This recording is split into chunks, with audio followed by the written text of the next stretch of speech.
Vamos iniciar então a nossa aula de operações unitárias, que ocorreu no dia 1º de novembro. Então, nessa primeira aula, a gente estava verificando sobre a nossa ementa, lembrando que a gente está falando mais sobre as bombas, compressores e misturadores e reatores. Lembrando então que a gente tem a parte da mistura e agitação.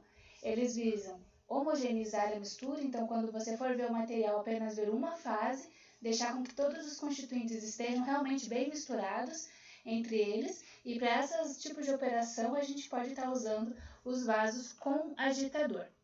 A operação, então, se refere à movimentação dos líquidos e de pastas em tanques por meio de dispositivos, cujo objetivo é residir no incremento das taxas de transferência de calor e de massa, bem como facilitar as reações químicas entre os componentes que estão, então, misturados. É importante que a gente faça essa mistura, então, para que os componentes possam já ter contato e iniciar, então, as reações. Então, a diferenciação, no primeiro ponto, a gente tem que a agitação é aquele movimento induzido de um material de uma forma determinada. Geralmente, ela é circulatória, esse movimento, e pode agitar uma só substância homogênea. Já na mistura, esse é um movimento aleatório de duas ou mais fases inicialmente separadas. Então, essa operação unitária ela emprega uma indústria química, bioquímica, farmacêutica, petroquímica e alimentícia. Então, a gente vai ter vários componentes diferentes sendo misturados. Agora, quando eu tenho apenas uma substância, então só vou estar realizando a sua agitação. A finalidade da mistura é preparar uma combinação uniforme dos dois ou mais materiais. Dentre essas combinações de tipos de materiais que a gente pode ter, existe a possibilidade de existir dois ou mais sólidos, dois ou mais líquidos, um líquido e um gás, mas também um líquido e um sólido. Então, como exemplo das misturas, a gente tem a mistura de líquidos miscíveis, são aqueles que conseguem, então eles têm uma reatividade entre si, você consegue misturar, como também a dispersão de líquidos immiscíveis que não se misturam, por exemplo, a água e o óleo, mistura de dois ou mais sólidos, por exemplo, como pós secos, mistura de líquidos e sólidos, como pastas e suspensões. Também podemos colocar gases no líquido, que seria o processo da aeração, como uma água gaseificada, por exemplo, refrigerantes. E também ele serve para auxiliar tanto na transferência de calor quanto de massa. Reduz os aglomerados das partículas, serve também para acelerar as reações químicas e também para obter materiais com propriedades diferentes daquela que vinha então na matéria-prima original. A sua finalidade também está em promover um contato íntimo entre as substâncias, então ter um controle das reações químicas, realizar as transferências de massa e energia, então no caso das transferências de massas, que elas sejam mais eficientes nos processos de extração, destilação, cristalização e secagem, serve para preparar os materiais com propriedades não necessariamente presentes nos reagentes, como as emulsões, misturar dois líquidos miscíveis, como o preparo de soluções, e fazer a dissolução de sólidos em líquidos para preparar as soluções. Então, eu tenho, por exemplo, um composto sólido e um líquido, eu consigo, então, fazer com que haja essa dissolução entre eles. Por exemplo, colocar um pouco de açúcar na água ou sal na água, a gente tem um material sólido e um material líquido que você faz essa dissolução. Também temos como fonte de dispersar o gás em um líquido com finas bolhas. Eles são importantes até mesmo no tratamento, no processo do lodo ativado, quando a gente faz um tratamento dos efluentes, que precisa ter gases, ter o oxigênio ali no meio. Então, por isso a gente faz essa aeração. Temos a suspensão de finas partículas sólidas em um líquido para preparar suspensões. Também temos a agitação do fluido para aumentar a transferência de calor entre o fluido e uma superfície e permitindo também a transferência de massa.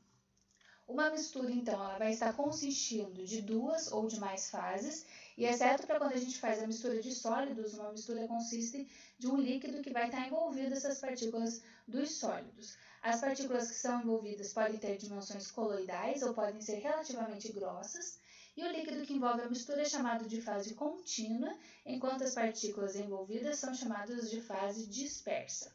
No processo de mistura, então, a gente pode ter uma fase do produto que pode ser homogêneo ou heterogêneo. Lembrando, então, que homogêneo é aquele caso onde a gente desliga o misturador, a mistura vai continuar homogênea, com uma fase apenas.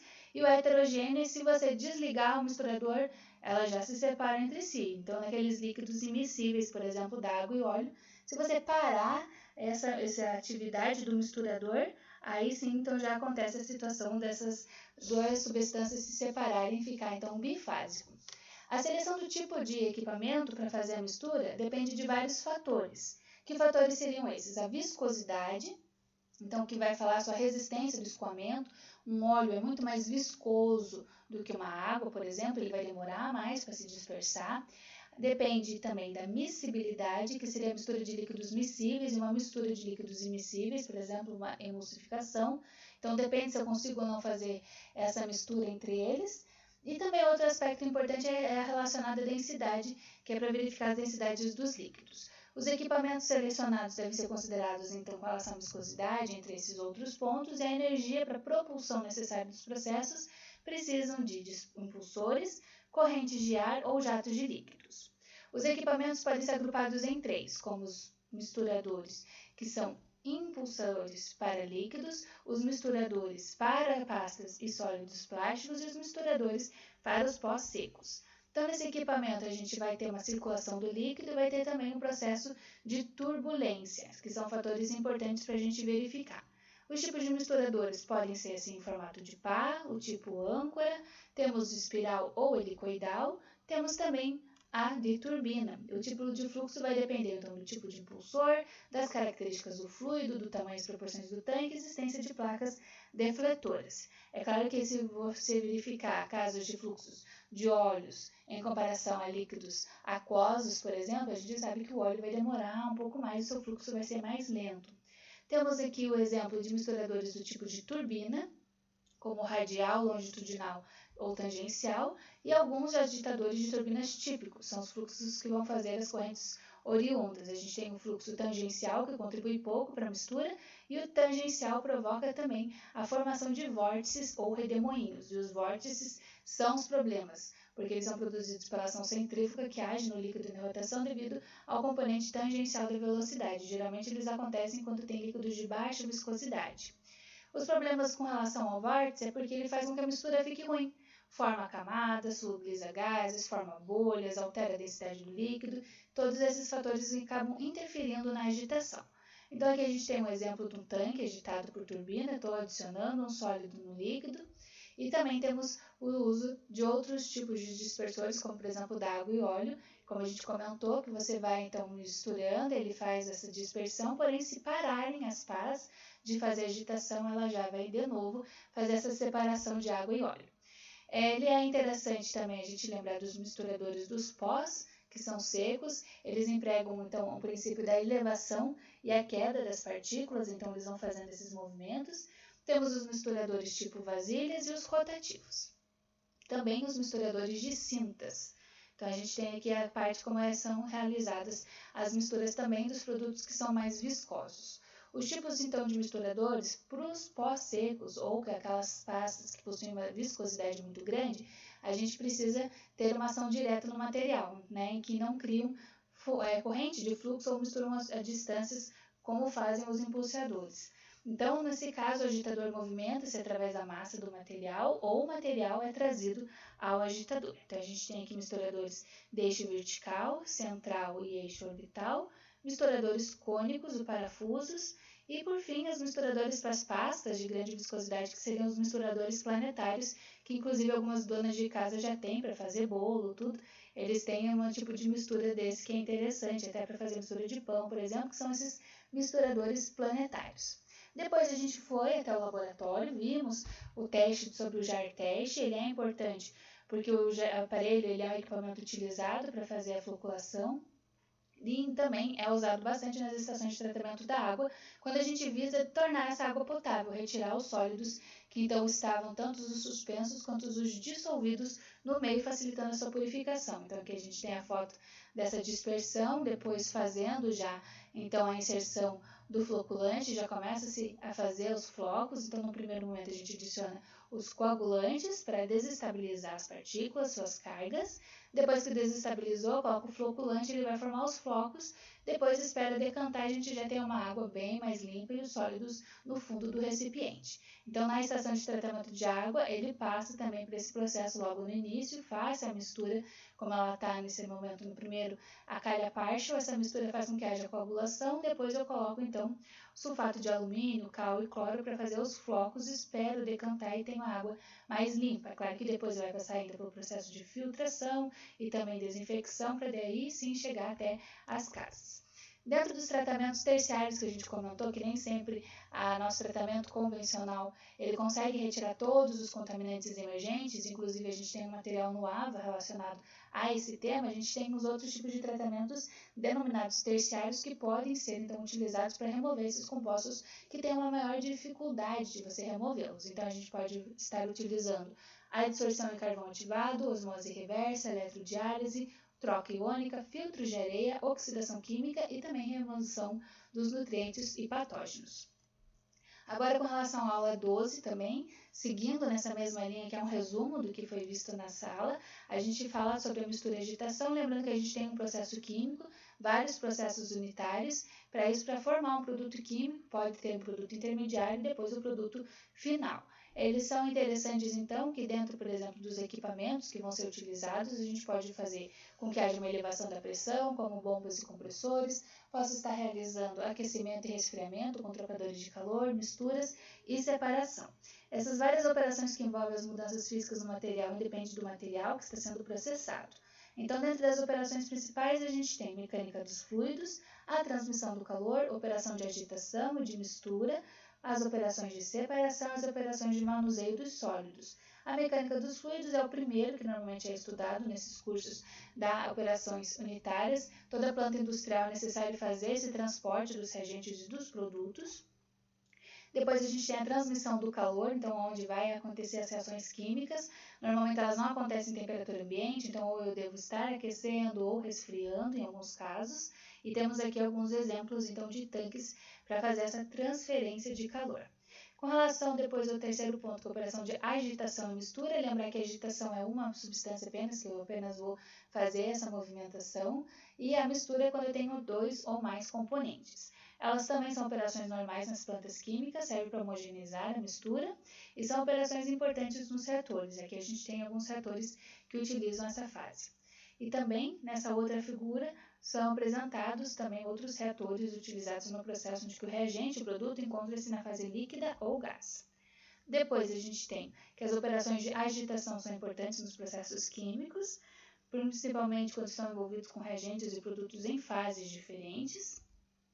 E a escolha do tipo do agitador que vai ser colocado, ele pode então usar chicanas, verificar sua velocidade, outras características importantes a serem relacionadas. Os reatores, tanques e misturadores são utilizados também nas indústrias farmacêuticas, cosméticas, alimentícias, entre outros produtos de alta fluidez. Depois a gente tem o 4, que são as operações de separação, que a gente viu bastante no primeiro bimestre. Nesse caso, ele é um grupo das maiores operações unitárias existentes, então vai possibilitar a separação das fases sólido-líquido, líquido-líquido, como filtração, decantação e centrifugação. Os processos acontecem então com transferência de massa. Temos o caso também da extração de um líquido para outro líquido, a absorção que é na superfície, a secagem quando a gente tira a umidade. Esses processos também que acontecem na transferência de material de uma fase para outra. Então, quando a água, por exemplo, evapora, quando a gente faz uma destilação para separar de acordo com o seu ponto de ebulição e também a cristalização. As operações de separação são as que mais envolvem os cálculos do balanço de massa, então tudo que inicia deve também ser removido no final, aquela questão das entradas e saídas, com a lei de Lavoisier, que nada se perde, nada se cria, tudo se transforma. E dentro dos exemplos a gente tem então a filtração, a gente tem a absorção gasosa e também a extração líquido-líquido.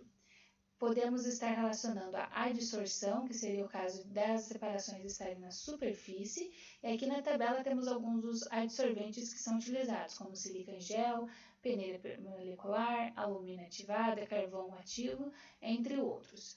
Ainda dentro das operações de separação, temos o caso da secagem, que é tirar a umidade que tem no meio. Temos a destilação, onde a gente consegue fazer essa separação do material, e é verificada, inclusive, tanto uma destilação simples como uma fracionada, no caso de petróleo, e temos também essa destilação que está relacionada ao tipo de processo um pouco mais avantajado, que seria a destilação catalítica. O último processo seria a cristalização, que é quando a gente quer remover da solução líquida um componente dissolvido, que seria um soluto, em forma dos cristais. Então, por exemplo, quero tirar o sal que tem na água do mar. E essas operações também estão relacionadas ao manuseio dos sólidos. Essas últimas podem ser então moagem, peneiramento ou fluidização. Uma das formas, então, convencionais consiste em 4 etapas: desenvolver no laboratório o processo, ter uma interface de laboratório em uma planta, depois fazer testes numa planta piloto e aí sim fazer uma escala industrial maior com esse material. Então, no desenvolvimento desse processo para obtenção de um novo produto, é necessário realizar essas operações unitárias levando em consideração o rendimento e a economia. Então, custo é a disponibilidade da matéria-prima, qual é o rendimento do processo, os produtos secundários, produtos e resíduos que vão ser gerados durante esse processo. Então, aqui eu finalizo com uma figurinha mostrando os processos, né, essas separações, por exemplo, que acontecem, como é o caso do vinho. A gente consegue ver nesse exemplo todas as operações unitárias que podem estar acontecendo durante o processo, na colheita, triturar, fermentar, prensar, decantar, filtrar, até mesmo esperar esse processo do envelhecimento, aí sim engarrafar e depois partir para a venda. Então, todos esses processos são as operações unitárias. Lembrando que a nossa próxima aula vai ser uma revisão antes da prova. E também temos os trabalhos para serem entregues. Tem o trabalho do laboratório e tem o trabalho já do questionário de preparativo, né, para a prova, um preparatório com várias questões para vocês, então, irem cada vez melhor nas provas, tá bom? Fico à disposição, qualquer dúvida, então, é só chamar a professora. Muito obrigada.